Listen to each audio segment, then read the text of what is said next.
What's up, boys and girls, and welcome back to another Black Desert Online video. In today's video, I kind of want to go over again what I've been doing in the game since I returned a few weeks ago. I wanted to start off by saying I'm really sorry that this video has taken so long for me to release. I got wildly distracted by Black Desert and I've been playing a lot, and then Seasons came out, so I was trying that. And then my microphone finally blew up after 5 years of faithful service, so I've now got a new microphone, but I had to wait for that to be delivered. So there were basically a lot of things which caused a delay in this video coming out, so sorry about that. I have been streaming a lot over on Twitch though, so if you don't already follow me over there, do check that out because I'm streaming sort of 5 or 6 days a week at the moment. So really, to get started with this video, I kind of wanted to talk a little bit about Seasons, because Seasons came out a couple weeks ago now, and initially I wasn't planning on trying it because I didn't think it would be fun and it wouldn't be for me. But then I was a bit bored one morning, so I thought I'd make a wizard because I'd never tried one before, and Lamo Suck Wizard is apparently broken. So I made myself a wizard. I got boosted up to level 59 by some of my guildies, which you can see what's happening here. If you don't know how to do that, basically just get a couple friends or even a couple people in world chat seem to help out. Just ask if anyone doesn't mind boosting you at Miramox, and get yourself up to level 56 or 59 or however far you want to go so that you can get your awakening or your succession and try that out. So I grinded with these guys for a couple hours. It's really quick to level on the season servers, which is a nice thing. You have a permanent XP boost.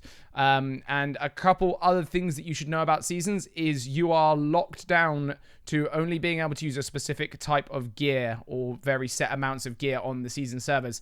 And that is a thing called Tuvalar gear.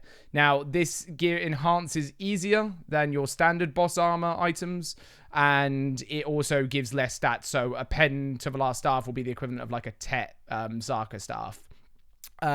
So it is fairly easy to get them up to pen level within reason, and you are also capped on the amount of AP you have. So even if you were in full pen gear, you'd still only be running around with sort of like 245 AP. It's really nice if you're a returning player or a new player, because it really closes that gearing gap and it allows you to start going to grind at some of the higher end spots without having to put in a huge amount of time before you even get to them. So I think I played this character for probably maybe 10, 15, 20 hours max now, and I've already got a couple pieces of pen gear, and I can already grind some decent spots because I've got like 225 AP. So it's definitely worth doing if you want to try out a new class as well, or if you're just looking to get back into the game or try something new. Another really cool thing about BDO that I didn't know since I returned is that you can now actually quest to level up. So you'll see in this video here, I'm doing some Camasylvia quests. And they actually give a decent amount of XP now. There's a quest line you need to do before you start getting this amount of XP from quests, but it only takes about an hour. It's a suggested quest. It's a Dragon quest line. It's called something like Adventure Tome in your suggested quest log. So get that done, and then you can start following through and doing quests to level up. I went from level 60 to 61 in about 2 hours, so it's massively worth it. It's worth the time investment. The only thing you're going to find is that you have quite low skill points, but that can be sorted out by just going and grinding polys for a little while. So the other things about Seasons that you should know is you don't use standard black stones, you use time-filled stones. This is, again, really nice for me because it means I don't feel like I'm wasting my character's progression by using a seasoned character instead of my standard character. It's completely separated. So you're seeing here that I'm actually going for pen. It's a 21% chance, a 61 fail stack, so way more likely than normal pen. And I'm RNG carried apparently with this, and I one-tapped pen. In a second as well, you're going to see me going for my pen Tuvalar dagger. I didn't one-tap that, I two-tapped it, so, you know, bad RNG there. But I was still very happy with two-tapping the dagger, so now I've got 2 pen weapons on it, which is nice. A few other things that are definitely worth noting for the season servers is that there is a daily quest that you need to take on your season character and perform every day, because if you do it, I believe it's for 40 days, at the end of the season you can get a Pen Kaposha ring, which is the equivalent to a Tet Crescent ring. So obviously that's really good if you're not already very geared on your main character.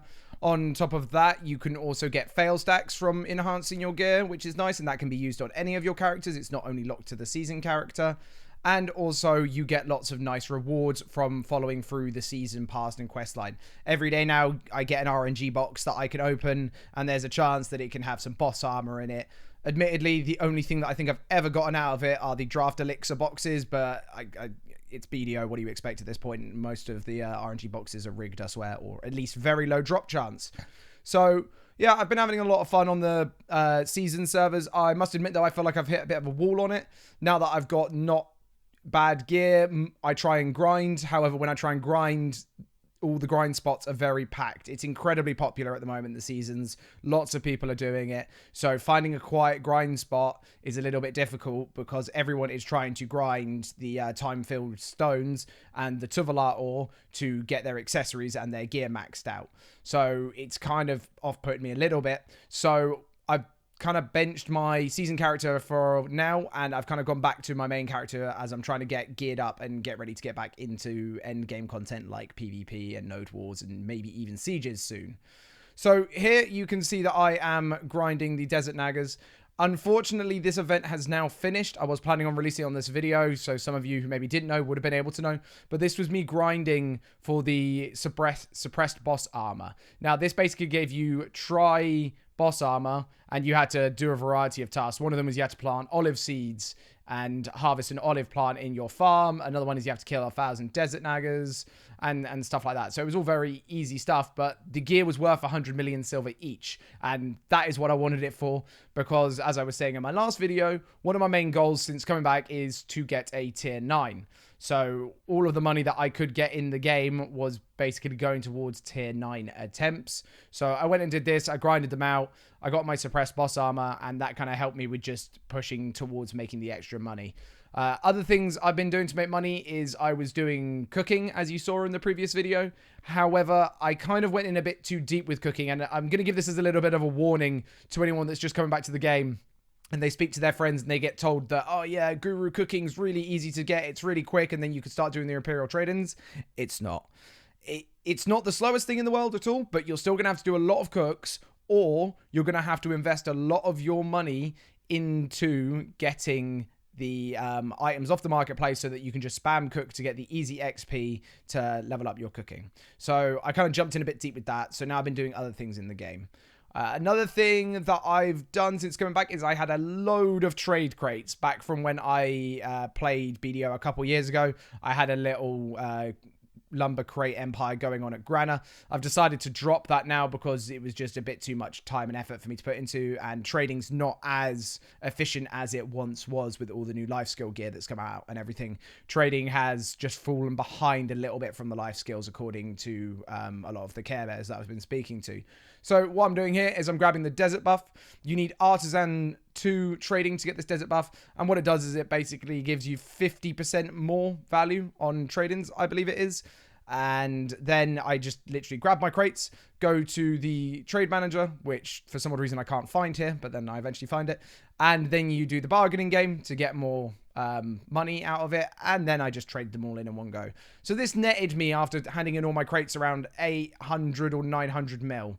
So it was a nice little chunk of money, again, used for tier 9 attempts, because that's what I'm spending absolutely everything on at the moment. But yeah, I handed in those crates, I got my money, and I've actually, since last recording, I believe I was at about 10 fail stacks back then, but I did get up to 27 in the end. And as I'm sure you'll all be really happy to know, I finally got my tier 9 on the 28th attempt. At the end of the video, I'll talk a little bit more about that, because there are a couple clips of me actually getting the tier 8, which was sort of big pog for me. So now I can finally focus on the new things. One thing you'll see here again is when I am moving the trade crates over, I'm walking them over like a idiot. You can just run over and just whistle the horse to you. I didn't realize you could do that at the start, so I was manually doing it, going back and forth. Also, if you haven't played in a long time, crate stacking and overstacking a horse is no longer a massive problem like it used to be. That was actually the thing which put me off trading more than anything, was the fact you had to do a thing where you would stack 100 crates and then you'd swap it into your inventory, then back onto your horse, and then back and forth until you fully stacked your horse. Now you can literally mass withdraw them all onto your horse in one go. And to me, that was amazing. That made the idea of trading so much more enjoyable. Another thing as well is you can see here that I'm looking at crates and I didn't trade it in because I was a bit concerned that there was only 100% value on the trade-ins. Back from when I remember, you used to have to get to like 115 or 120% before you trade in. However, trade prices on crates are now capped at the 100%. So you still get the distance bonus and the bargaining bonus and the trading bonus, but it will always be 100%. So don't be like me where you start going and Googling stuff and looking around for it. I was assured that that was correct. Correct me if I'm wrong, because if I am wrong, then I have lost a hell of a lot of money from doing this. But yeah, so that's basically what I've been doing in my spare time in BDO. Like I say, I've been streaming a lot and doing a lot of things. One of the things that I have discovered, which is really good for money in this game, is the Dark Rifts. You get them every day, or, well, they're on an internal cooldown timer, and you really need to do them once they're stacked up. I think you can have no more than 10 stacked up at a time. The Dark Rifts give good money. They give RNG boxes. They give Caphra stones. They give black stones. They do a lot for you, and very minimal effort to do. I know I talked about them a little bit in the previous video, but you really do need to keep on top of them because they are a great time investment.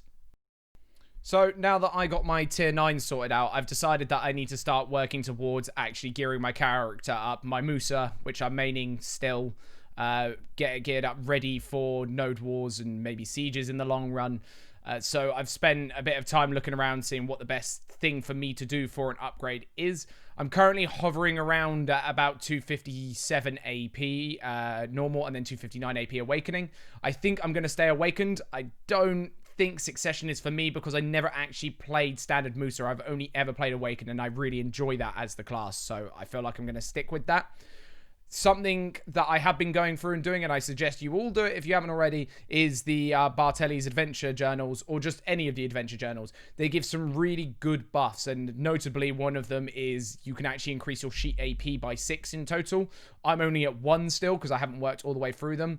But when I get that, it will put me over the 261 AP, and that's a new bracket, and that makes me do more damage, and that's always nice. So for gear, I've decided that I will be going for a Tet Ogering next as well. So that'll be good fun.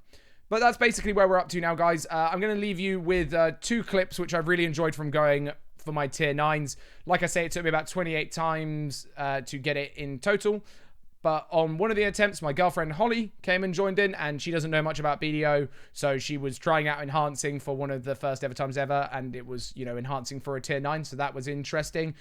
Bless her, she doesn't really understand the fail stacking or the money side of things, and that we can't just go for tier 9 an unlimited amount of times.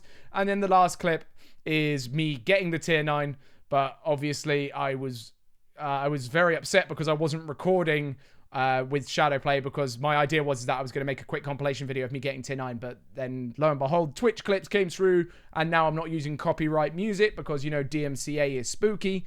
I can actually show it on this YouTube video, which is nice. So yeah, enjoy the video, guys, and I will see you again really soon for the next installment of this video. Thanks very much, guys, and until next time, take it easy and peace out. It's coming up. And press. Now! Yes! Oh, what is going? Go again, do it again, do it again. Oh, thank God I didn't check if I clicked the cornerstone. I would have failed.